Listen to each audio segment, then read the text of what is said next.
Hey everybody, Carl Lanning, Brazos River Charter School with This Week in History, specifically the week of December 6th through 12th. Now, logistical difficulties, you might say, made it unable for me to do last week's video, but I had to share just one little piece of it. And that had to do with what I mentioned, how, sometimes divorces can be very expensive, but this may be the world's most expensive marriage. Uh, this is a man by the name of John Hagan. On December 2nd of 1992, he divorced Miss Roxanne Rinkin Pulitzer after about 8 weeks of marriage.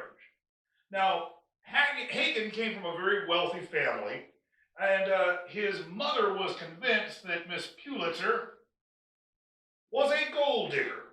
She had married and then divorced from the Pulitzer family about 10 years before. So Hagan's mother told him that if he married her, he would be cut out of the $200 million fortune that he was set to inherit. Well, he went ahead and married her anyway. I hope it was an enjoyable 8 weeks because it worked out to cost him something like $4.25 million a day. I hope it was a great 8 weeks for him because he paid for it. Anyway, Mr. John Hagan and his Pulitzer. But to this week. Well, of course, this is the week of Pearl Harbor. December 7th, 1941, Pearl Harbor, Hawaii. 6 Japanese aircraft carriers and their supporting fleet, with about 350 aircraft, attacked the U.S. fleet there. About 2,500 Americans were killed and another almost 1,200 were wounded. This is what got the United States into World War II. Of course, a very famous memorial, the Uss Arizona Memorial. The Arizona is one of 2 ships that was not able to be repaired. The rest actually were and saw action during the war, but she was too badly damaged. I've had the opportunity to visit Pearl Harbor with my wife, and if you ever do get the chance, please take it. It's a very moving experience. What we found to be one of the most moving things was ships, whether they be U.S. Navy, Coast Guard, or U.S. Merchant Marine, and even some foreign vessels have started doing this now. As they pass the USS Arizona Memorial, they do what's called man the rails. Every person that is not involved in the actual operation of the vessel at the time puts on their dress white uniforms and mans the rail. This is an aircraft carrier, so there's no rail, but you get the idea. As they pass the Arizona, they salute. You see that, it's a very, very moving experience. It put a lump in my throat, I know that. So, Pearl Harbor Day. Well, also then on this week, on December the 12th of 1721, a man by the name of Alexander Selkirk was born, or died.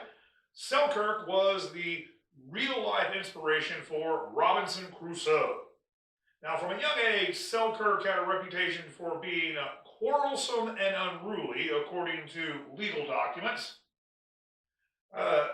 And so he left Scotland at the age of 17 and went to sea to escape some of these legal difficulties he was having. He joined the crew of a privateer.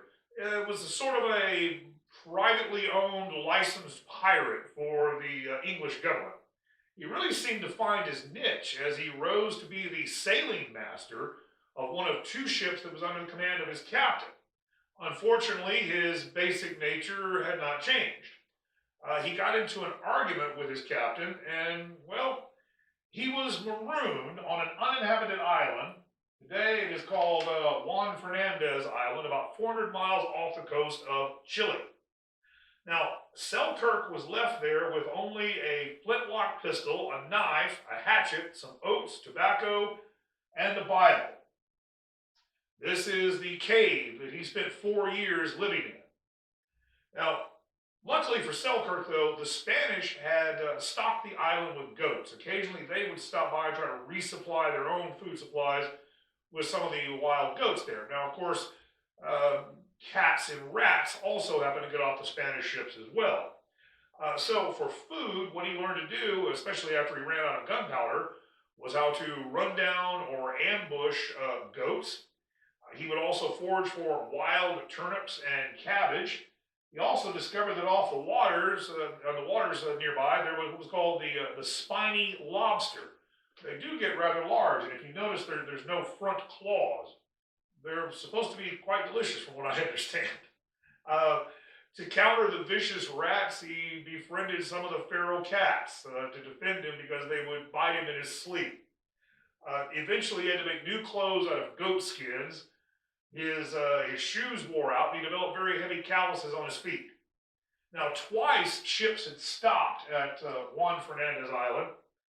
Both of the times they were Spanish, though, and they would have caught him. They almost certainly would have killed him, but he used his knowledge of the island to hide. Finally, in 1709, he was rescued by another English privateer. Upon returning home, he found it difficult to sleep in a bed, so he usually slept on the floor, and he never did really get used to wearing shoes again, so he generally didn't. There you go, Mr. Alexander Selkirk, the real-life Robinson Crusoe. Well, on December 8th of 1857, Mr. Joseph Gayetti began selling the first commercially produced toilet paper, at least in the United States. Now, up to this time, really only one country in the world had access to toilet paper, and that was China.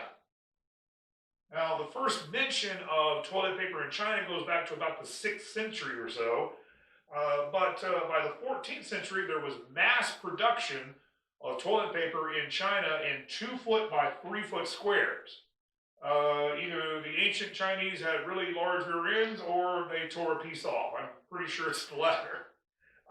Now, in the rest of the world, the use of paper for cleaning was absolutely unheard of due to the inability to produce mass amounts of paper and to do so cheaply.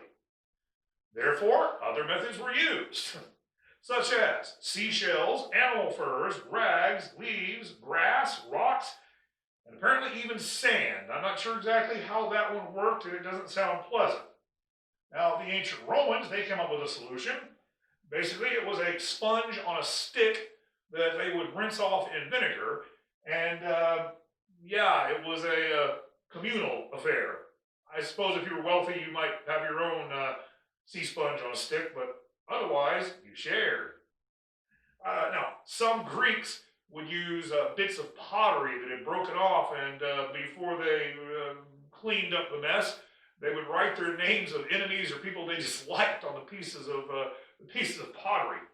Of course, in the United States, corn cobs were very commonly used, as well as the pages of the Sears catalog, until the Sears catalog started using glossy paper. At that point, it wasn't very useful. Well, thank you very much. Farmer's Almanac. The Farmer's Almanac became sort of the go-to source of toilet paper. And by the way, you can still see a little bit of this today. In the upper corner, you will see on the Farmer's Almanac, there's a hole drill. And what that was for was so that you could hang it on a nail in the outhouse. You might be surprised at how many children learned to read by using the Farmer's Almanac or the Sears catalog while they were doing their business. Now, in 1857, Mr. Gayetti advertised his product as being the greatest necessity of the age. It even claimed it was a treatment for hemorrhoids, which I guess if you're using corn cobs and, well, sand, yeah, that might actually figure. Now, his product was sold in packages of 500 sheets for 50 cents each. It was largely a commercial failure, but it remained in production for 60 years. Now, the toilet paper on roll, as well as a suitable dispenser, was patented about 1890. However, it was not really until the late 1920s that toilet paper became a big seller in the United States. The widespread adoption of the flush toilet didn't really occur until then, and the heavy sheets of paper had a tendency to clog up the toilet. Although I suspect that the introduction by the Northern Tissue Company about the same time, late 20s or so, might have been the tipping point, because you see, this was the first one to be advertised as splinter-free. So there you go, a brief history of toilet paper. Well, that's all I have for you this week, but to let you know what's coming up, next week, we will learn the true story behind this and other warm and fuzzy children's fairy tales. Anyway, thank you for your time. time. I'm Carl Lanning, Brazos River Charter School, and we look forward to seeing you right here next week.